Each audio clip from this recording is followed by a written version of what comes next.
If you ever need to block something really small like that and you want to eat pasta that day, you can just 2-for-1 it and it works out great.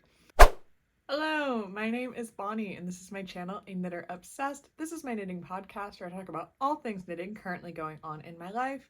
And today that's going to take the form of just a standard project update. So I have actually a ton to talk to you guys about. I think it's been like 3 or 4 weeks since I last did like just a regular podcast. And yeah, I've got like 6 finished objects to go over.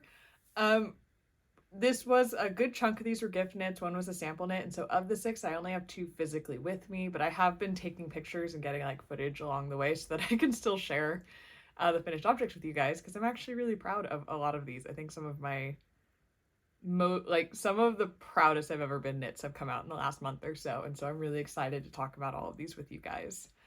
While I'm filming this, it is January 3rd, so Happy New Year. I hope you had a fantastic New Year's Eve and New Year's Day, and that you're feeling excited about the new year. I know I spent this New Year's Eve with some really good friends and my husband, and just, I don't know, I had a really intense, like, feeling of just gratitude this year for everything that I was able to do last year, and places I was able to go, and, you know, dreams I was able to chase. And it sounds so cheesy, but it's just true. And yeah, I just feel like last year was a really big one for me in terms of my life really going in different directions. And I'm really excited to see what 2025 has in store. So also, on that note, if you are big in the knitting YouTube world, you know that right now everybody is putting out their Everything I Knit in 2024 videos. I absolutely plan on making that video. I finished one of my projects, which we'll talk about very soon because I'm not hiding it at all, as you can see, but I finished it at 10 p.m. on New Year's Eve. And so I wasn't able to film, you know, I needed to wait until this sweater was done in order to film that video. And I didn't want to wait weeks and weeks more to have just a podcast update either, because like I said, I already have 6 finished objects. I didn't want it to get any farther past this or it was going to be a mess and impossible to film. So I figured I'd just check in with you guys first. We'll just standard episode. Next week we'll do the Everything I Knit in 2024, and then probably the week after that I'll do my 2025 knitting goals. Like, there's no rush for any of this, and I was feeling myself kind of start to stress out about getting that video out, and that's not the point of this channel. This point of the channel is that it's just fun for me to come and talk to you guys about my knitting, and I don't need to be like chasing, you know, the expected videos or anything like that. It is okay if it comes out a week late. So just giving you a heads up, if you're excited for that video, it is still coming. So I find them really fun to watch. So, but for this video, like I said, I've got 6 finished objects to go over. So we're going to jump right into it. And the first one, like I said, I'm not hiding it. I'm wearing it. I've been working on it since March, and I finished it on New Year's Eve, so just barely squeaking it into the year. But this is my Wishbone Sweater. So if you've been watching this channel at all this year, I've been talking about this sweater on and off, I think since my very first episode, if not like my second or third. It's been all year. I've been obsessed with this sweater. I mean, as the name of my channel goes, I get obsessed about many things when it comes to knitting, but in particular, this was like,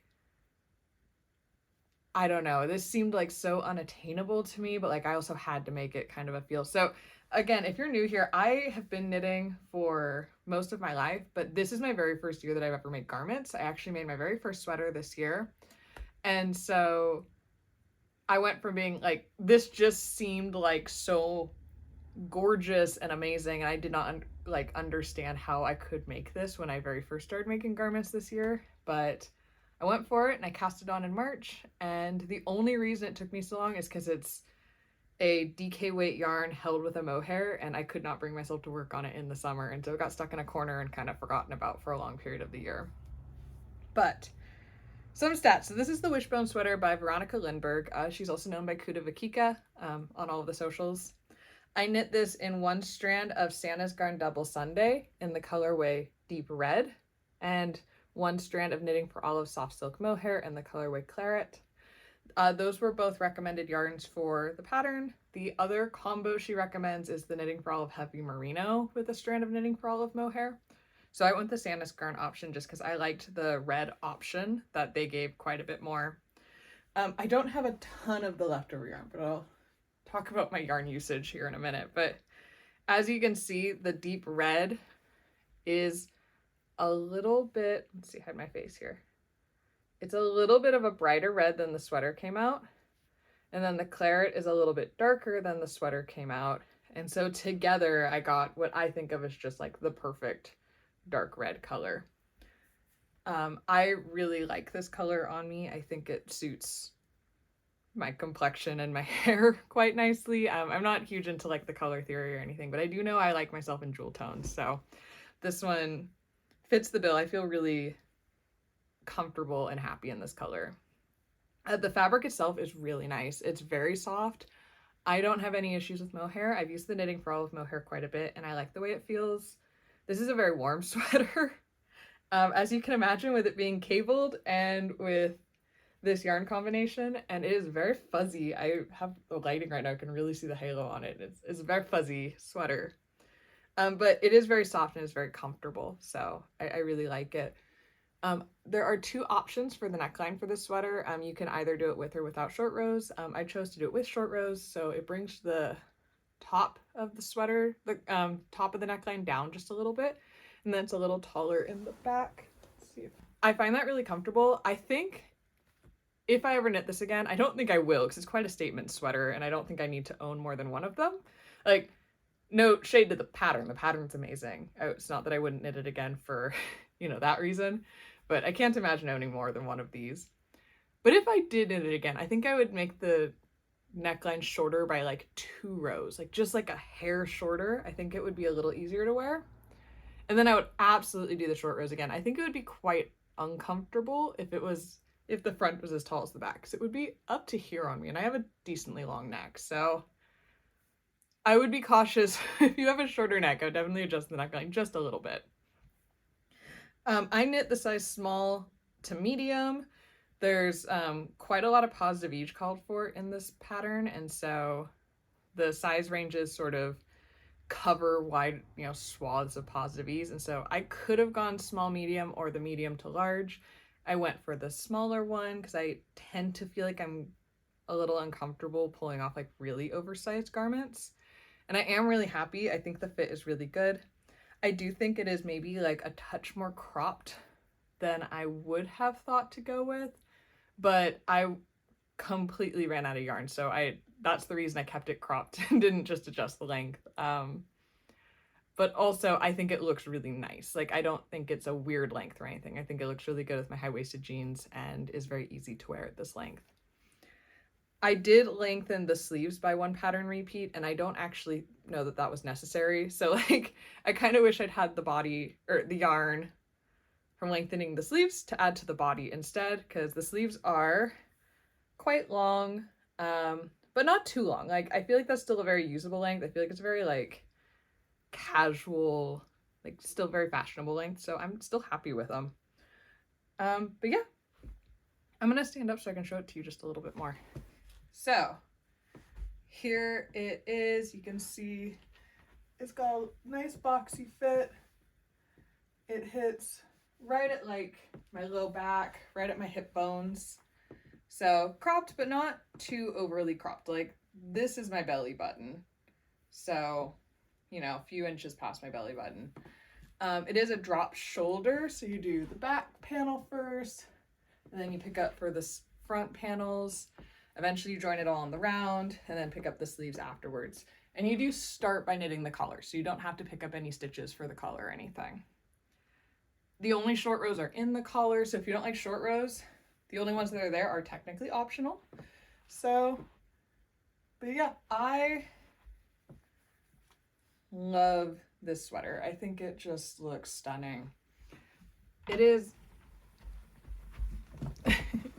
all over 1x1 half twisted rib. So it is a little bit of an ordeal to knit. It just takes a lot of time because there's a lot of ribbing. The cables themselves are really straightforward. You only cable every 8 rounds, and it's the same cables every single time. So I didn't find the cabling to be an issue at all. It was more just making myself, I had to be in the mood to want to do that much twisted ribbing whenever I like picked up the sweater to work on it. I knit the body of it using a US 8 or 5mm needle. So it actually went quite quickly because it's a fairly large needle for me. And then all of the ribbing is done with a US 2.5 or a 3mm needle. And those sections were quite hard on my hands. It was a very tight fabric right there. And especially the body hem really started to hurt my hands. They all have a full 3 inches of ribbing. And then I did do a couple of extra rounds on the body hem just to use up the last of my yarn because I was so close to finishing it. But for hurting my hands, I mean, it is just so neat and tidy looking. And I love the way that the hems just grow out of the cables. I think it's so pretty. Yeah. I think some of the prettiest designs on this are like the shoulder has this ribbing that grows into a cable down the sleeves, which is really pretty. And then the front and the back cables like grow out of that ribbing. Down the front of the sleeve and the back, you have this like single line that then continues all the way down. Like, it is just details like that that I think make this look like an absolute work of art. Veronica Lindbergh did a stunning job on this. It's amazing. I love this so much. So some interesting things about this sweater from my own experiences. As far as running out of yarn, like I said, I did lengthen the sleeves, and so that used a little bit more yarn than expected. But I also had an extra ball of the Santa's Garden Double Sunday, and I still fully ran out. Like, this is literally all I have left from everything. So it used a little bit, I think even if I hadn't had that extra ball, and I had done the sleeves as written, I feel like I would have totally run out of yarn. So I would grab an extra ball or two if you're making this, just to be on the safe side. And then I did run out of mohair, and I had to go get more. But because I started this in May, when I went to go pick up mohair, it was absolutely no way I was going to get the same dye lot. And I was actually quite nervous about it, especially once this is the original dye lot. Let's see how well I can show this to you. And you'll see that, like a lot of mohairs, the silk core isn't dyed the same as the mohair in this. It's got almost a little bit of a yellowy tint to it. And when I went to pick up the new one at my local yarn store, this one, the silk core matched the mohair perfectly. So like, these look really different. I'm not sure how much it's coming up on camera, but they look quite different. And I was a little worried about it. I felt like because it's the top, you know, it's the second strand held with the merino, it would probably be disguised pretty well, but I did fade these for like a full 2 inches, like as long as I possibly could together, and most of the new mohairs in the bottom hem, and I can't tell. I think it looks fine. So, but it was nerve-wracking to say the least. So, and then when it was all said and done, I cast it off. And I did a mid-project block before I started the hem because it seemed really short to me to be starting the hem. And I did mid-project block and I was like, well, it is a little short and the whole sweater seems a little tight, but like, I don't know, I'm running out of yarn. It's going to be fine. Like, I'm sure it'll be fine. And then I finished the whole sweater and I tried it on, and it was so, keeping in mind, it had already been blocked once, most of it. And it was like form-fitting to like my boobs, and it was so short, like the whole thing hit like right at my belly button, and it just looked like it was just way too small for me. Like, I mean, I could get it on, but it did not look good.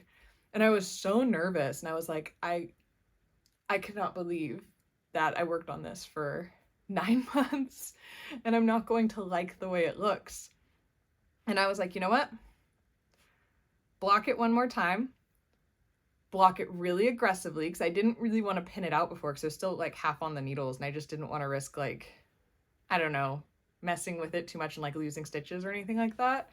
And so I blocked it super aggressively, stretched it like as far as it could go, both width way and long way. I had it like pinned all over the place. And yeah, I love it now. I really genuinely wish I had taken a before and after, because this might be the most dramatic blocking transformation I've ever seen. And I mean, it makes sense. Like, not only is it cables, but it's completely ribbed. Like, of course it was very like, of course it needed to be pinned out. Like, it makes sense. But it was pretty amazing how much of a difference it made. And like, it has a little bit of drape now, which it really didn't before, and it is much more flattering and much more comfortable. So, but yeah, this is my Wishbone sweater. I'm so excited. This is like my favorite thing I have ever made. And it was my dream sweater, and I made it, and it looks so good. And now I need a new dream sweater. So yeah, we'll have to figure that out. But I don't know. The only bummer with this is like, it's only going to be wearable for like a very specific time of the year just because of how warm it is. But that's fine. I'll wear the heck out of it every single time that time of year comes around. So, all right. Next finished object, I'm going to jump to, I think we're going to go like big, small, just so that it breaks it up a little bit. But I don't have these with me. They were a gift knit, but I did finish my socks that I knit for my sister-in-law for Christmas. So I'll put up some pictures over here. But these were just simple, basic socks. They're the I'm So Basic sock by Summer Lee Designs. I did make a couple of modifications. So the ribbing at the top is, I think, about twice as long as she calls for in her pattern, just because I felt that the first pair I made had a tendency to want to stretch out there a little bit. And so I figured a little more ribbing would help. I also went down a needle size for the ribbing, so I knit those with a US 0, or just that section with a US 0. I did a German twisted cast on for, casting on the sock. These are knit top down, and not for any reason. I just enjoyed doing that cast on. I find it to be quite elastic and nice and just fun to do. For the yarn, I used Knit Pick Stroll in their tweed base, and I think one was called Barn Door Heather for the kind of burgundy color, and then the green is, I'm blanking on the name, but I will put it up on the screen for you guys. I'll put the yarn names because right now I'm blanking on them. I didn't think to go grab them before the video. But yeah, I just a little pop of color, and I felt like the kind of like wineish, purpley, like reddish purple mixed with the green gave this sort of like Christmas vibe without being like overtly Christmassy. Like, it felt appropriate as a Christmas gift without being something she could only wear in December. I knit the 64 stitch count sock, so I think it's the medium in Summer Lee's design, or in her pattern. And I did a 2x2 ribbing for the cuff as well, instead of, I think she has it as a 2x1, but I just like the look of a 2x2. Other than that, I pretty much followed the pattern exactly. I knit these so they were like maybe a quarter to a half an inch longer than I would ideally like them for my foot, just to accommodate, I think my sister-in-law's feet are similar to mine, but maybe just like a hair wider. And so I figured that would be good, and she told me that they fit perfectly. So I think they went over very well. It was also my very first time using my sock blockers, and I gotta say, it did make the socks look store-bought when they were done. Like, when I gifted to her, she was unsure if I knit them, and well, that's not usually like the goal of my knitting, to like make it look store-bought. I was like, wow, that went really well. I like these. They do make a difference. Like, I'm not sure I would block my socks every time. Like, I've just been throwing my pair of socks that I knit in the washer and dryer because it's super wash and they're fine and they come out good. Like, I'm not going to take the time to block my socks every time. But it was really nice for gifting, and like probably for in the future showing on the podcast and stuff. I can see it making it just easier to show off the sock to people. So that was really nice, and they dried really quickly on them too, which was, a bonus. But yeah, there's not a whole lot else to say to these. They took me about a month to knit, but that was mostly because I had other things going on. So they kind of kept getting put on the back burner until all of a sudden it like was Christmas. And so then I like rapid fire knit like the second sock in like 3 or 4 days because it needed to get done. So not the way I meant to do that. I thought I was planning ahead more than I was, but they got done. They were under the tree by Christmas, and so everything was okay. But yeah, I really like this sock pattern. I will probably continue to make it. I have more socks that I want to knit as gifts, and I'll probably keep using that pattern. I think Summer Lee did a great job, and yeah, don't necessarily feel the need to mess with it too much. All right, I think I've been noticing it throughout the podcast so far. I hope it hasn't been too bad, but we have some kind of weird weather here today where the sun's really going in and out of clouds. So I hope it hasn't been too distracting. If it gets too dark, I'll turn on some other lights, but that tends to mess with how colors turn up and stuff. So I'm gonna try and put off doing that, but I just figured I'd let you guys know that's what's happening. All right, my next finished object is my sample knit that I did for Lauren of Treehouse Knits. I don't have this with me because it's already in the mail to her at this point, but I did take a video before I sent it off to her, and so I will be putting in that footage here in just a minute, and I go over everything about the sweater. But I knit the Ponderosa sweater by Wool and Pine for her, and I knit it over the course of December. So I think I cast it on like on December 1st and cast it off on like December 27th or something like that. And then she needed it by early January, so I got it out to her on New Year's Eve, and it's on its way over to her. So I will let Past Bonnie tell you all about that sweater, and I'll see you back here in just a minute. This is my Ponderosa sweater sample knit for Treehouse Knits. This is in her Yak Silk fingering base in the colorway Scotland, which was part of her 2024 Advent line. And it is this gorgeous, like, chocolatey brown with these red undertones. And sometimes it looks like burgundy, more burgundy, sometimes it looks more brown. Like, it just depends on the light, and it is absolutely stunning. I am so pleased with how this turned out. I think it came out so beautiful, and I think this is a really great pattern pairing for this yarn in particular. So, because this is sample knit, this is not knit in my size. This is a little bigger than I would probably knit it for my own body, but not by much. I'd probably just go down a size maybe. But I'll talk about the modifications I would make if I knit this again, because there are a few, and I think they're important to think about. But this is in the size 5. It is knit, basically, it is knit in panels and it is seamed, which is the first time I'd ever done that, and it was not as painful as I thought it was going to be. So it is not a huge deal. And I do think for how drapey and like how loose gauge this is with the cables and everything, the seaming is probably really important to add that structure to this garment, and I think it is a good way to, like, I understand why it is designed that way. It makes sense. So knit in 2 panels and seamed. The 2 panels are just rectangles. There's absolutely no shaping whatsoever. So I did the cable one first, and then, you know, knit a stockinette panel for the back. Both have ribbing at the top and the bottom, so you can see when you seam them together at the shoulder, you do get the ribbing across the top there, which is cool. It helps. It actually makes it really easy to seam because you just match up the ribbing, which helps you stay on track and keep it even. And then before you seam them together, you do block both panels, and you block them so that the back panel is knit longer than the front panel, and so you block the back panel to the dimensions in the pattern. And then next to it, you block the front panel, and you make sure that on the edges, it lines up with the back panel lengthwise, but you don't pin down the front. And so the result is that it rides a little higher in the front, and it gives this really flattering, oh, I'm not holding up high enough. It gives a very flattering kind of U shape to the front of the fabric that looks really, really nice with how drapey this pattern, the fabric of this sweater is. I keep mentioning that this is really drapey. It's knit on a fairly open gauge. So this is fingering weight yarn, and I believe the gauge that it calls for is 22 stitches per 4 inches, which is, in my mind, quite a bit closer to like a DK. It might be 23 stitches. It's something in there.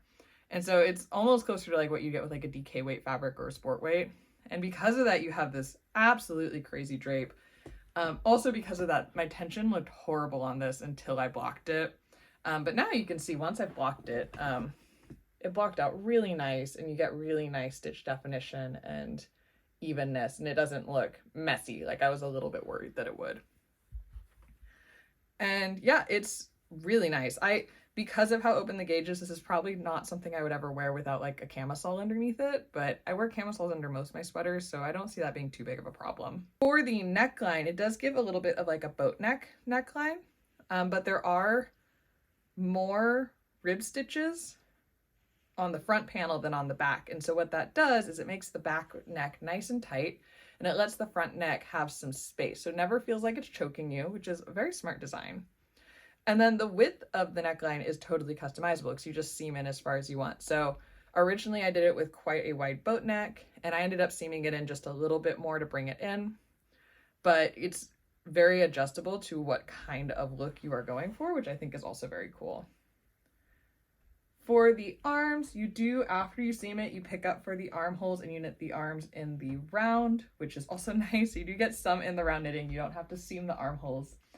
And this sweater does have quite rapid decreasing on the sleeve. So you can see it's a pretty steep taper, and it does get very fitted at the cuff. So these are about bracelet length, and with this kind of fitting, I probably wouldn't want to go much longer than that, because these aren't really like comfortable to want to have like over your hands or anything like I have like with my current sweater. They're quite fitted. So that is, and I did it just how the pattern said. I think I added an inch of knitting after the last decrease round before the cuff, just to get it that little extra length. But other than that, I didn't mess with the pattern at all.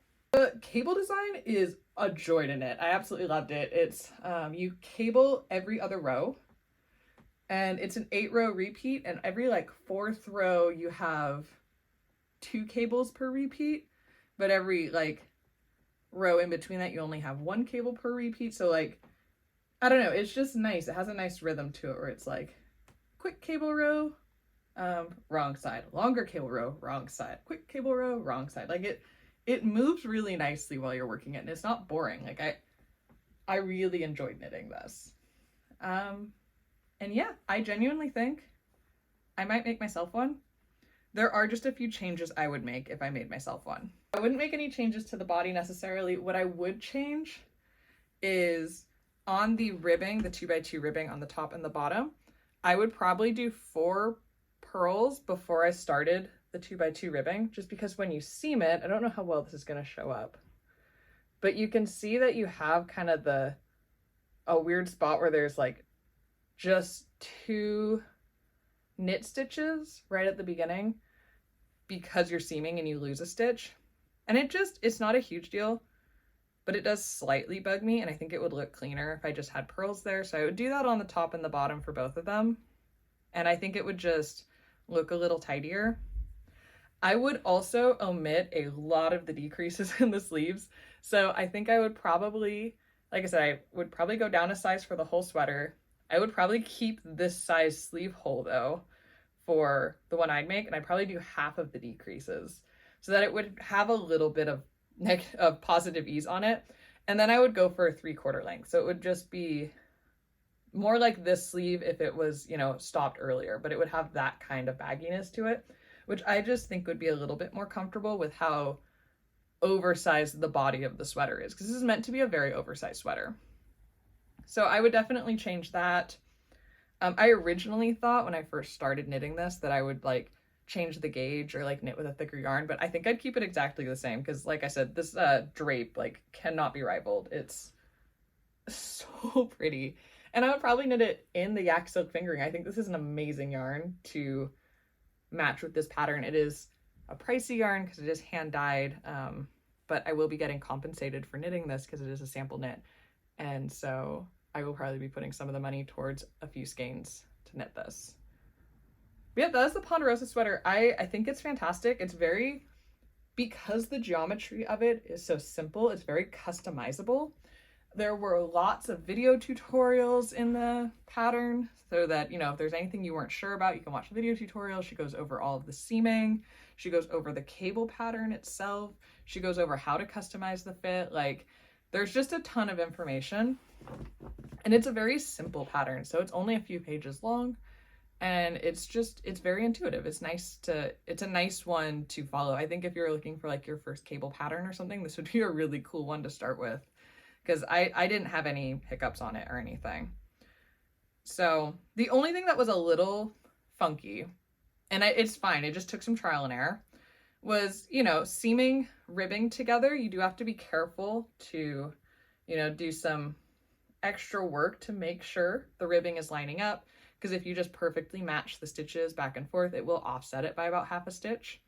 So I just trialed and errored until I figured out exactly how to paste my seaming so that it lined up well, and I think it came out really neat and tidy. And then same on the side, because the row gauge for the stockinette section is different than the row gauge for the cable one, just a little bit. And so I did have to occasionally I pinned it every like inch or so with stitch markers just together. And so I would just make sure I was staying on track that way. Like, I think if I had just tried to eyeball this from top to bottom with like nothing, you know, like no checkpoints in the middle, I would have had a really hard time seaming this and it would have come off really, really crooked. So I do recommend doing something like that to keep yourself on track.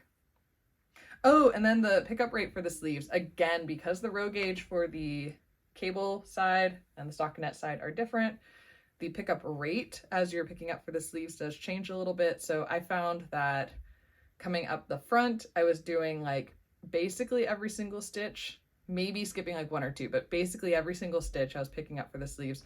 And along the back, it was closer to every 2 out of 3, or like, yeah, 2 out of 3, I think was pretty much what I went with. So it's a subtle change, but it is just something to be aware of when you go to pick up your stitches. You might have to trial and error. It took me a couple of like probably like 3 times to pick up the first sleeve just because I kept being kind of dissatisfied with how it looked. So it's not a huge deal, luckily, with a sleeve to just start over. So, but yeah, I'm really happy with her. I think she's stunning. As for the amount of yarn I used so little yarn for what I was expecting. So Lauren sent me 4 skeins of this yarn, which, my goodness, just, I know you can see it in the sweater, but look how absolutely stunning this color is. I love it so much. And then I have the tag in here. I didn't actually say what was in this yarn. So this is 65% superwash merino wool, 20% silk, and 15% yak. It is from her Traveling the World Advent, and this is the colorway Scotland, and it usually goes for $35 a skein. So like I said, it is pricey. It's one of her like luxury fibers, and so it is on the higher end. And I just feel really lucky to have gotten to knit with it. Like, I know I'm giving it away. I know I don't get to keep the sweater, but it was just a joy. I had so much fun. It felt so good on my hands. It was just fun to look at. I don't know. It was a good time. And then it does come with, it's 438 yards per 100 grams. So you do get quite a lot of yardage. But she sent me 4 skeins, and I didn't even finish the 3rd skein. So 2, nearly 3, but for the size 5, I just was kind of amazed at how little yarn it used. And again, that's because it might be fingering weight, but all of the stockinette sections were with a US 5 needle, which is what the pattern called for. And then the cable, the pattern called for a US 6 or 4mm needle, and I ended up sizing up to a US 7 because I just was not even close on gauge with the US 6. But still, I mean, US 7 needle for fingering weight, like, it was definitely a loose feeling gauge as I was working on it, but it blocked out so beautifully, and I think it looks stunning. So yeah, really good for yarn usage, really good for learning cables, really good for like dialing in your seaming skills, if I'm being honest. I feel better at seaming after doing this pattern, and a really beautiful finished garment that I think would be absolutely stunning for like in the spring, or like even like summer evenings, maybe like when it cools down, not like middle of the day summer because it's a sweater, but it's just so light and airy and breezy, and I could see this being a really useful garment to have in a wardrobe. All right, so here she is on me. This is, as I said, this is very, very oversized on me, but it is meant to be oversized. I actually don't think it looks bad being this oversized, but I would make it just a little bit smaller. And you can see you have the cables on the front, stockinette on the back, and the sleeves. The sleeves, as I said, are quite fitted, so they are bracelet length, but I would probably never wear them all the way down like this just because I feel like it looks really odd. And like I said, I would absolutely just make slightly bigger sleeves if I made this.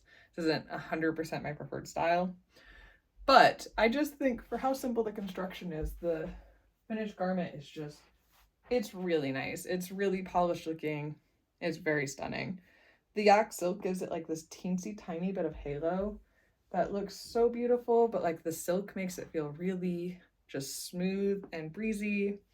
It's beautiful. I don't know. I obviously have no idea if this is gonna pill or like how it's gonna wear or not, but it is really, really stunning. You can see if I stand this way, the kind of U shape in the front, and I do think it is very, very flattering. I think it looks really nice. And then you do, I forgot to mention, you have a tiny, tiny split hem where you just stop seaming. So the whole thing, like I said, with all those adjustments, it lays really nicely. And you can just see like the evenness of the dye job from Treehouse Knits. It looks fantastic. I did alternate skeins a little when I switched just to fade them out, but I honestly don't think I needed to. I think it would have been fine without doing that, which is pretty amazing. And yeah, it just moves. It's so nice. I love the way stockinette looks in this yarn. I think it's just, it's stunning. So yeah. Anyways, that's the Ponderosa sweater. Welcome back. My next finished objects, going back small, so we went big, small, big, back to small. I made a couple of Christmas ornaments, so we're doing a 2-in-1 here as far as finished objects go. So I'm counting them in like my mind as 2 finished objects, but we'll go over them together because it's the same pattern. But I made 2 of the, I think it's called like the Olive's Christmas Hearts by Knitting for Olive. I might be wrong on the name. If I am, I'll put it up on the screen. But I made one of these for the owner of the studio that I teach at, and another one for a friend of ours who lives up over on the California coast. And so the first one I made was the sort of red and greenish one for the owner of the studio. And I used leftovers of my spin cycle yarn that I used to knit my shift cowl by Andrea Mowry earlier this year. And I don't remember the color names at all. I lost the bands, and so I'd have to like go through my Ravelry to figure it out. And I just haven't done that. But I used the reddish one, and then there was another one that alternated between like purples and greens, and it happened to be at a green phase. So I thought they were nice. They were Christmassy again without being like too bold. They were like the closest to Christmas colors that I had in my scraps, to be totally honest. I didn't have like a lot of options if I was sticking to scrap yarn, but I thought they looked super cute, and like they both have like the similar barber pulling, like they went together so nicely. And so knitting these is actually really fun. I knit both of them over the course of 2 days, so each one took me like about an evening to do. It was not bad. It took me a few hours, and the only reason they took a few hours is just because my hands were getting tired too. I started to get slow on them because they're so kind of small and fiddly. But you knit them in the round. So you start by knitting just like the teeniest, tiniest little rectangle. And then you pick up stitches on the other side of the rectangle and join in the round. And then you knit with some increases to form the like rounded part of the heart. And then after that, you put stitches on hold and you just knit each leg separately, also in the round. So it's like 3 just little tubes, and you graft the ends together, and then you make the other one, you weave them together, and then you just sort of like stitch the edges where the legs meet on the side, like just a couple stitches in to hold it together. And then I knit an I-cord for the top, and both I-cords for both of them are just like random white yarn scraps that I had. I don't remember what they're from. So, but yeah, the first one was in my spin cycle yarn scraps, and so the pattern calls for, I think, like DK. I think it calls for the heavy merino by Knitting for Olive held with their mohair, so like almost like a worsted weight yarn. So the spin cycle is a sport weight yarn, so I did go down a needle size. I did these on a US 1.5 size needle, and that someone on Ravelry did that as well, so I just followed their needle size recommendation, and I thought it came out good, so I was happy with that. And then for the other one, the dark gray and light gray one, that one, our friend that we were making it for has a really big appreciation for like, I don't know, like handmade things, like very artisan-y things, like things that have like a story to them. And so I was very intentional with the yarns that I chose to knit hers with. And so I pulled it out. Yeah. I used the leftover of my Gotland and Merino hybrid yarn that I knit my favorite flannel out of earlier this year. And this is, I figured she'd appreciate it because I know the name of the sheep this came from. It's a sheep named Evie who lives somewhere in Oregon. And it is just a really unique and beautiful yarn. It's, light gray, but it comes off almost like, it's got like a little bit of shine to it, a little bit of a halo. Like, it's just really stunning in its undyed state. And then for the dark gray, I did 100% alpaca from Fanfare Farms that I got to knit a scarf for my husband. But again, this is from a small farm in California. Like, I really met the lady that I bought the yarn from. She was really nice. We talked for like 45 minutes, not 45 minutes. We talked for like 20 minutes. My dogs are going crazy because there are kids going on a walk outside my window. But you know, it's yarn that has a little bit of a story. Both of these are. And then in addition to that, they just look really pretty together. But these are both classified as DK weight yarn, so I did go up to US 2 for that heart, so it is a little bigger. And then while they are both classified as DK, I would actually put the Gotland one as more of a sport weight yarn, honestly. It's a very thick and thin yarn, and it runs more thin than thick.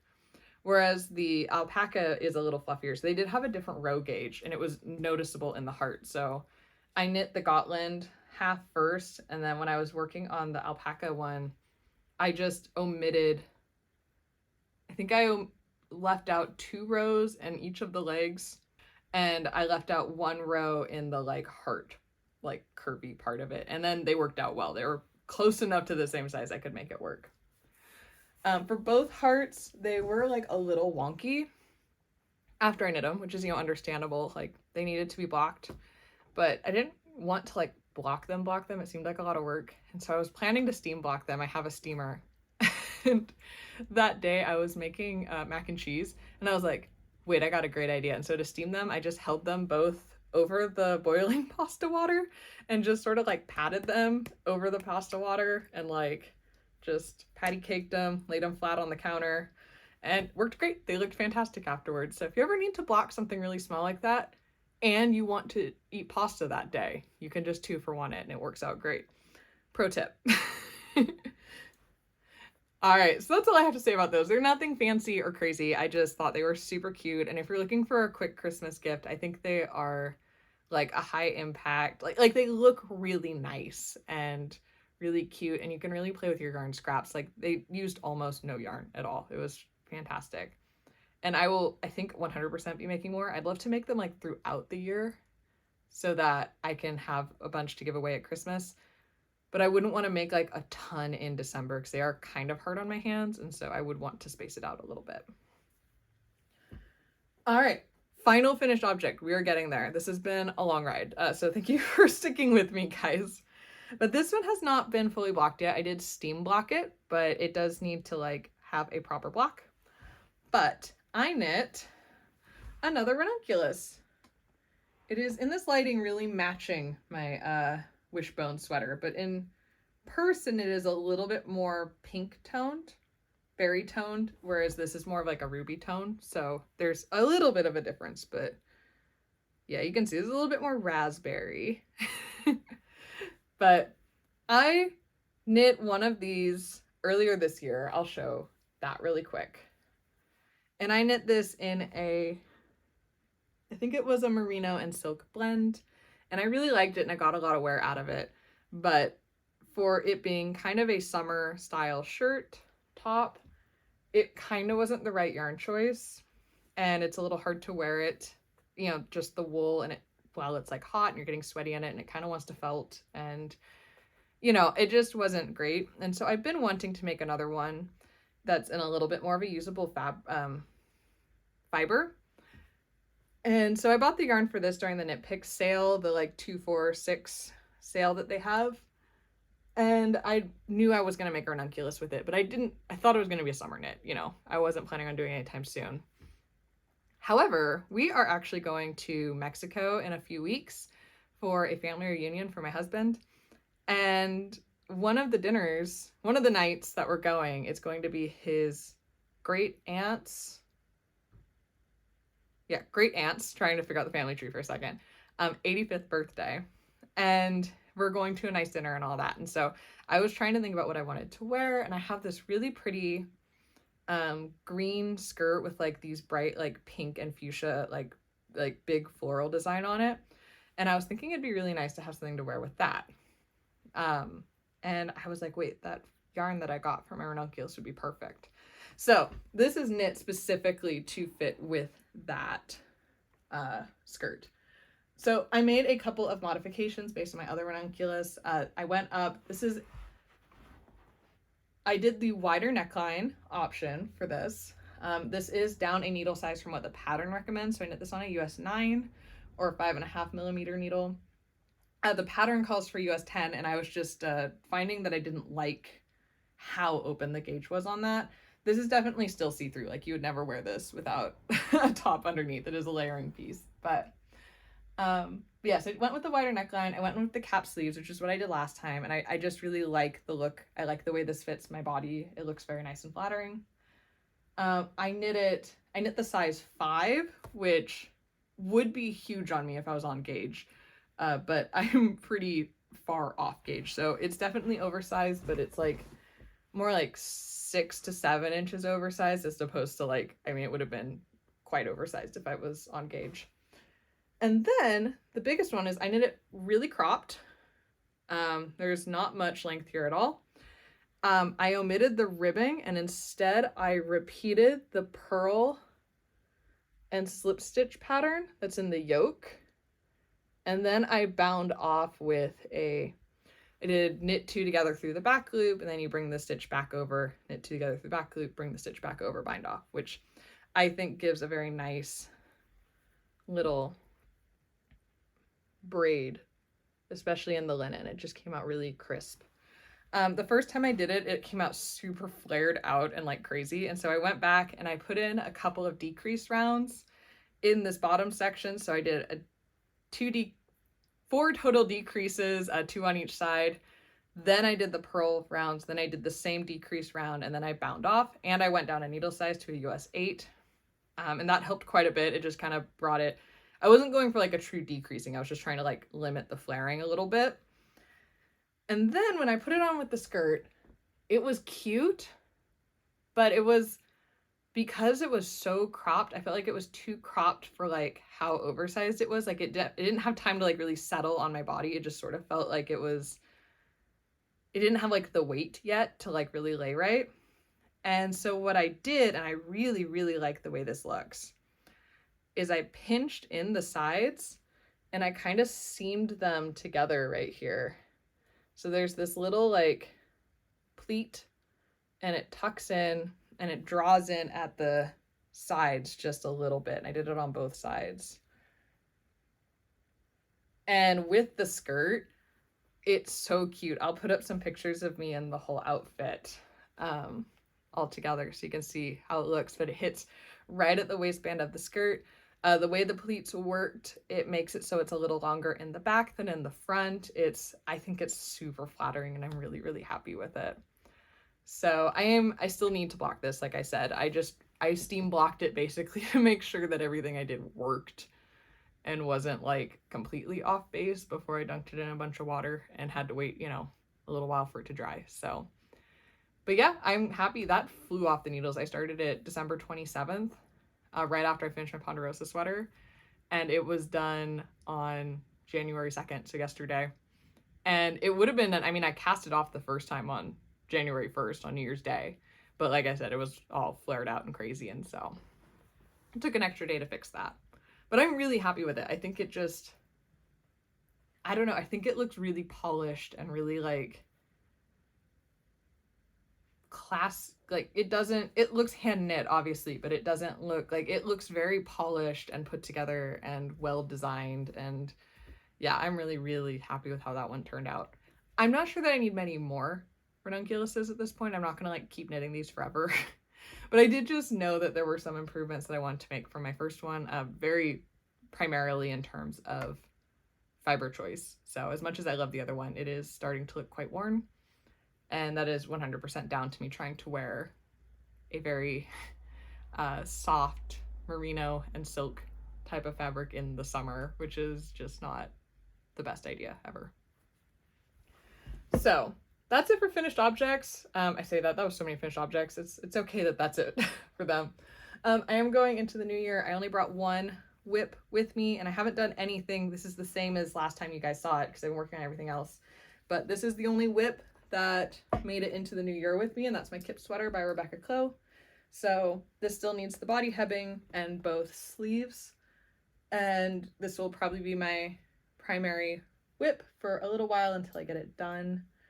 And yeah, start 2025 fresh with all new projects on the needles.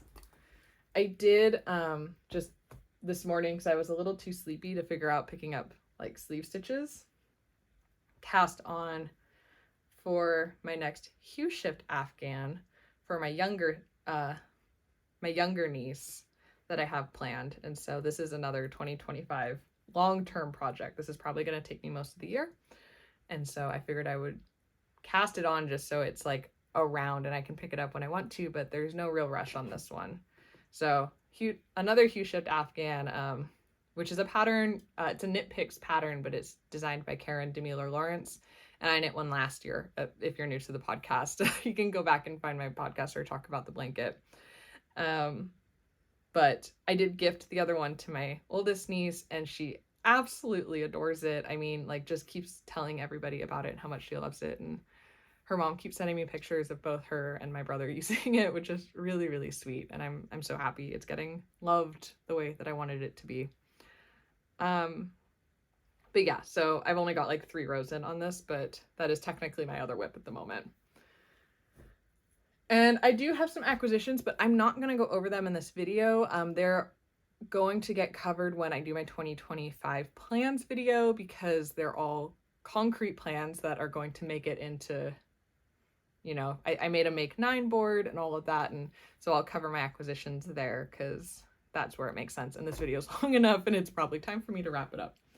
So if you made it all the way through, thank you so much for watching. Last year was amazing. It was my first year doing my podcast. It's not quite turned 1 yet. I started it in February. So when we turn 1 in next month, I'll come out with something cool to celebrate. But it's been an amazing year. It's been amazing getting to grow this community and get to know you all. And it's been my most productive year knitting, which I don't know if I'll keep up this level of productivity. There were quite a few reasons that I had the time to knit that I did. And I don't know how, that probably will not keep going forever. And I'm aware of that, but I'm very thankful for the time that I did have and very proud of what I've made, both with this channel and with my knits. And yeah, so excited to see what the new year brings. I hope you guys, like I said at the beginning, had a fantastic New Year's, and I hope you're got some things in 2025 to look forward to. And I would love to hear what you're excited to hear about, and especially, you know what I want to hear about? I want to hear what you are thankful for in 2024, because that is really the energy that I have had the last few days is just pure gratitude. And that's a good place to be. It's a good thing to, meditate on and think about sometimes. So all right, with that, I will let you guys go. I hope you had a great day. I hope you got some knitting in, and I will see you next time. Bye.